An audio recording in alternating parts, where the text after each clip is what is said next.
The wrecked bodies of those who had gone in search of Pandora's box lay before him, and at once Kratos knew who was responsible. For this was not the first time he'd seen the ruin Ares and his minions had left in their wake. Kratos had experienced it firsthand years before. The youngest and boldest captain in the Spartan army, Kratos inspired fierce loyalty in his men. It had always been enough to carry them through any battle, until this day. The barbarians to the east numbered in the thousands, and descended on the Spartans without mercy.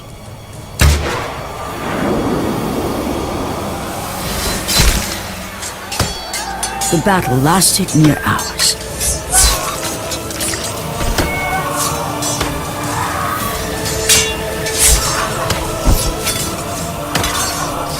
The discipline and training of the Spartans did little to stem the tide of the merciless barbarians.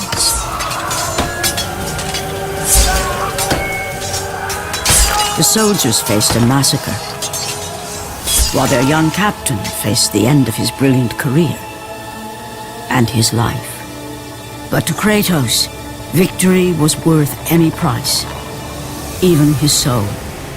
Ares! Destroy my enemies, and my life is yours!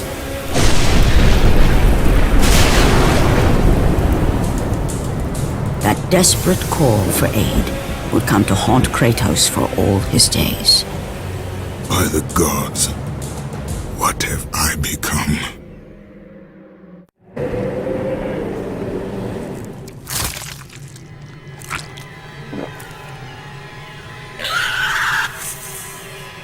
Kratos had been in service to the gods long enough to know the Harpy had been sent as a warning, a reminder from his former master of the decision that had cost Kratos everything. Had it been that long since he'd almost met his end at the hands of the barbarians? That long since he'd traded everything to save himself? Ares! The sky split apart, and the god of war stepped through. Descending from Olympus, he saw the makings of a god in a mere mortal. Ares would save Kratos. He would turn him into the perfect warrior, his servant on Earth. Only a simple pledge of loyalty was required. My life is yours, Ares. From this day, I shall carry forth your will. And his fate was sealed.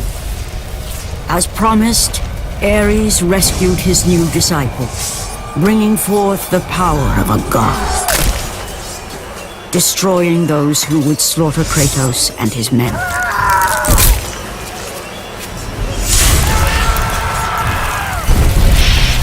As for Kratos, no mere sword and shield would befit the newest servant of the god of war.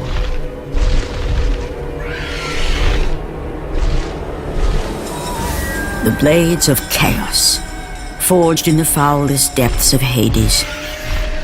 Once attached, the chains remained so, chained and seared to the flesh, a part of the bearer's body, a permanent reminder of Kratos' pledge. In return, ultimate power. The rage of Ares exploded from within. But soon, he would learn the true cost of such power. A cost too high even for Kratos to pay. Wretched beast! I know who it is you serve! Return to your master! Tell the god of war I am his no longer. Tell him he is not safe while I walk the earth. I will find Pandora's box, and I will use it to see him tremble and fall before me. The path before Kratos was clear, but still, the memories came rushing back, as familiar and permanent as the blades chained to his wrists. Memories of what he'd done in the name of Ares. Memories of how he'd become a servant to the god of war. A beast his humanity robbed, and replaced only with the will to murder. No one was safe.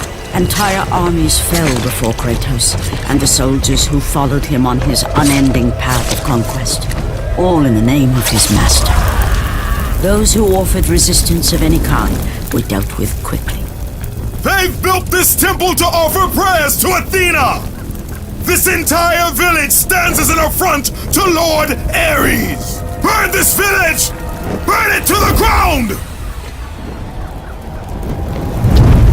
Emboldened by the god of war, Kratos' army was ruthless, feared throughout the world for their brutality.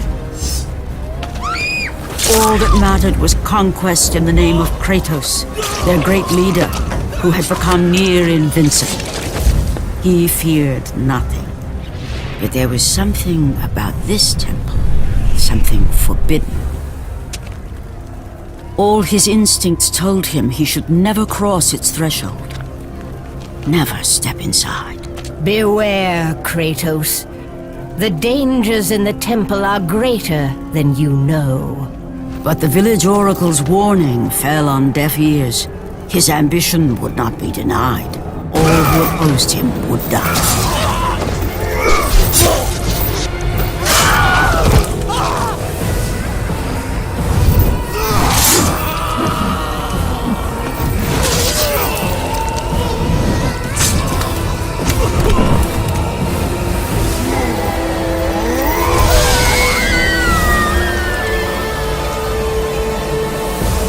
In that instant, the glory he had reveled in turned to horror.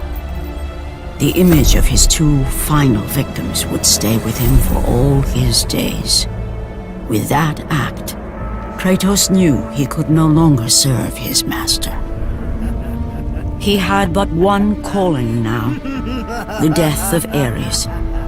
He would murder the god of war. Ares, you will die for what you did that night.